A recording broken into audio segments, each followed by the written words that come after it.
Hello mga bay. So karon na ako diri sa Katmon Resort. So diri located sa Legazpi. Okay? So ang dalan na is kun dito kanang yung gikan ka dito sa Binglen, so pasulod. So mao na ipaingon sa Valencia pud nga dalan. So naara ni gilid sa dalan diha. So sudlunon gamay na dito medyo di lang maklaro pag pasulod nimo kay natabunan man. Pero naitarpaulin dito makita ninyo. Og makita po ninyo ang kuan din ako drone shot sa ilang resort nga kuan na diri located. Okay? So now Katmon Resort. So na sila mga cottage diri abot do. Kita ni sa palibot o naabot ang liguan nila diri.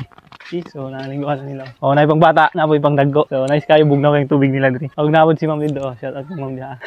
So pila entrance diri ni Ma'am? 300 ang cottage entrance.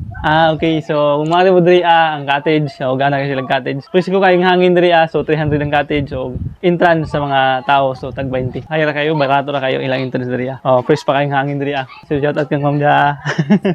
Diri. Okay. So napoy nangaligo diri mga bata to ano ligo to. Nangaon sila, naon kay gutom ang tugpa-tugpa. So isda na to diha. Pansit. Wala mi na kay pansit. Okay, so na yun. Nangaon sila. So paniud to naman kay alas 12 na siguro, alas 12 na. Alas 12 na. Oh, niud to ninyo. Okay. So, nandawan na ninyo akong aerial shot diri sa ilang kuan resort. Okay? So naara ni sa Legazpi. Tara.